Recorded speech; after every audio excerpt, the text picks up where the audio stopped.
Welcome to P Agrawal editorial. तो आज हम जो दो इम्पॉर्टेंट आर्टिकल्स डिस्कस करने वाले हैं वो है, फर्स्ट आर्टिकल हमारे पास है, it is time to protect India's workers from the heat. तो पहले भी हम ये आर्टिकल एक बार डिस्कस कर चुके हैं। इस आर्टिकल में बेसिकली यही बात करी गई है कि जैसे कि हम देख रहे हैं कि राइजिंग टेम्परेचर्स हैं और 41 डिग्री सेल्सियस दिल्ली में क्रॉस कर चुका है, एक्सट्रीम हीट है।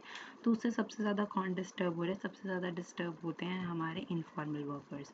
वो इनफॉर्मल वर्कर्स स्पेशली जो कि स्ट्रीट वेंडर्स हैं, कंस्ट्रक्शन वर्कर्स हैं या वेस्ट पिकर्स हैं, गिग वर्कर्स हैं, जिनको बाहर काम करना है धूप में, एक्सपोज कंडीशंस में, कोई प्रोटेक्शन नहीं है, कोई प्लानिंग सपोर्ट नहीं है और वो सबसे ज़्यादा हीट के कारण इफेक्टेड है। पूरा दिन उन्हें काम भी करना पड़ रहा है और हीट से प्रोटेक्शन भी नहीं मिल पा रही है।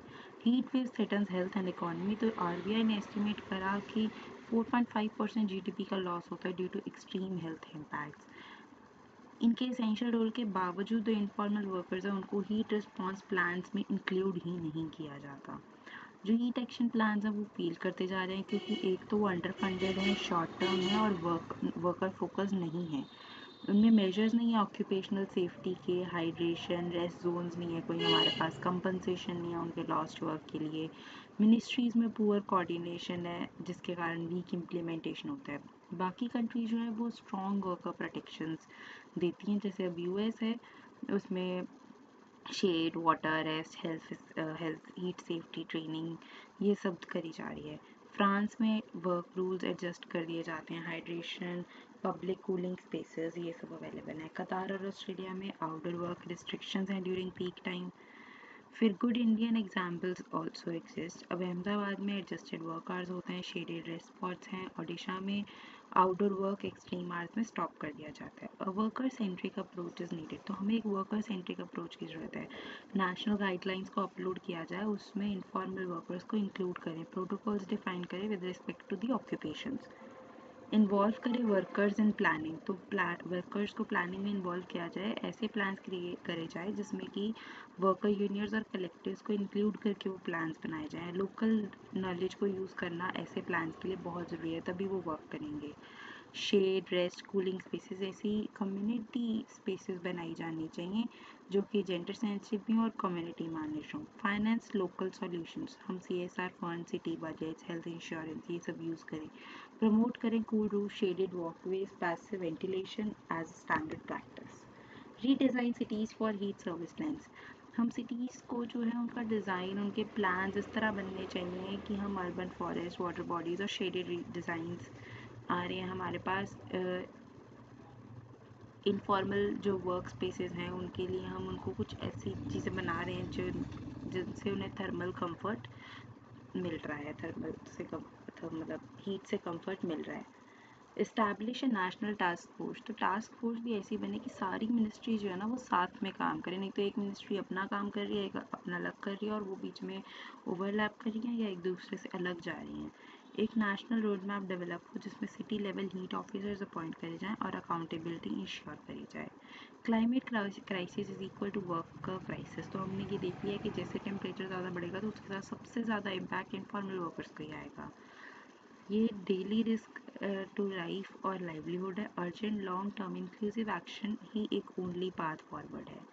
Sprouting sustainable nutrition sensitive food systems.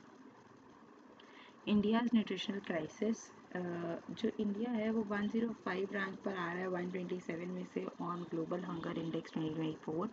Almost 194 million people जो है वो अंडर नरिश हैं। चिल्ड्रन में 35.5% जो है वो स्टंटेड है, 32.1% अंडरवेट है, 19.3% ट्विस्टेड है। हर हिडन हंगर, 57% जो वुमेन है 15 से 49 ईयर्स में वो एनीमिक है। तो दो तरफ से प्रॉब्लम है, एक तरफ से हम कह रहे हैं माल न्यूट्रिशन, एक तरफ से हिडन हंगर भी कह रहे हैं हम इसको। राइजिंग ओबेसिटी और ओवरवेट, हम देख रहे हैं कि अब ओबेसिटी और ये सब बढ़ेंगी तो उसके कारण नॉन कम्युनिकेबल डिसीजेज भी बढ़ती जाती हैं, क्रॉनिक डिसीजेज सबसे ज़्यादा हो ही जा रही है। Broader food system challenges. अब तो फूड सिस्टम के चैलेंजेस आ क्या रहे हैं कि जो ग्लोबल कॉस्ट है फूड सिस्टम फेलियर्स की वो ऑलमोस्ट $12 ट्रिलियन है एनुअली। जो इंडिया है वो क्लाइमेट चेंज, रिसोर्स स्कार्सिटी और रैपिडली ग्रोइंग पॉपुलेशन है हमारे पास, ये सब प्रॉब्लम्स हम फेस कर रहे हैं। 55.6% इंडियंस ऐसे हैं जो कि एक हेल्दी डाइट अफोर्ड नहीं कर सकते हैं। Food insecurity beyond hunger. तो अब हमारे पास diet related non communicable diseases हैं, ये हुई जा रही है। स्ट्रक्चरल फ्लॉज है हमारे फूड सिस्टम में जो कि एक्सेस और अफोर्डेबिलिटी को वर्सन कर देते हैं। क्लाइमेट चेंज से crop yields, biodiversity, farmer livelihood, ये सब इम्पैक्ट हो रहे हैं। Need for food system transformation, हमें एक सस्टेनेबल न्यूट्रिशन सेंसिटिव सिस्टम की तरफ जाने की ज़रूरत है। एक मल्टी सेक्टोरल अप्रोच हो जिसमें गवर्नमेंट, प्राइवेट सेक्टर, कम्युनिटीज़ और हेल्थ सेक्टर सब एक साथ काम करें। एक सेकेंड। तो स्ट्रैटेजीज फॉर सस्टेनेबल न्यूट्रिशन, तो सस्टेनेबल न्यूट्रिशन की स्ट्रैटेजीज क्या होंगे? न्यूट्रिशन सेंसिटिव एग्रीकल्चर, तो हम bio fortified climate resilient crops को प्रमोट करें, बायोडाइवर्सिटी इंक्रीज करें ताकि और स्टोरेज सिस्टम्स इंप्रूव करें। Community lead interventions like NSCP, तो जो हम न्यूट्रिशन को एड्रेस करें बाय लोकल प्लानिंग, वॉश और हेल्थ केयर के द्वारा। स्कूल प्रोग्राम्स हो जहाँ पे लोगों को सिखाया, बच्चों को सिखाया जाए कि बायो फर्टिफाइड ग्रेन्स और लोकल सोर्सिंग का क्या फ़ायदा रहता है। सोशल सेफ्टी नेट्स, हम अपग्रेड करें अपना PDS और mid day meal schemes with nutrition rich indigenous food. Behaviour change campaigns, हम हेल्दी डाइट्स को इनकरेज करें through education and engagement. Role of the private sector, तो शिफ्ट हमारा फोकस होना चाहिए न्यूट्रिशनल वैल्यू पे, ना कि फूड वॉल्यूम पे। टूल्स जैसे कि QR codes, labelling, fortified products, plant based options.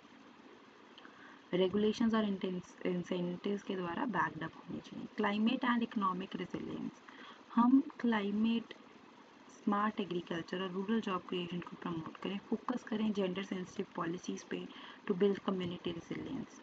Awareness and education, तो ग्रास रूट कैंपेन्स जैसे कि my plate, blast off, radio and interactive tools, ये सब नॉलेज गैप्स जो है ना वो ब्रिज कर सकते हैं रूरल और ऑफलाइन पॉपुलेशंस में। Place based innovation examples from the Himalayas, अब टेरी एंड फॉलोज जो है वो सजेस्ट करते हैं सोशियो टेक्निकल इनोवेशन बंडल जैसे कि micronutrient rich crops, decentralised processing, local food markets को connecting stakeholders. In call to action क्या है, हमें इंक्रीमेंटल चेंज जो है हमारा वो सिर्फ इनफ नहीं है, हमें बोल्ड और इंटीग्रेटेड यू नो रिफॉर्म्स की ज़रूरत है। फूड, हेल्थ और इकोनॉमिक सिस्टम्स में न्यूट्रिशन जो है वो कोर होना चाहिए एग्रीकल्चर और पॉलिसी मेकिंग का। एक वेल नरिश पॉपुलेशन ही हमारी रिजिलियंट, इंक्लूसिव और प्रॉस्पेरस इंडिया की है। Thank you.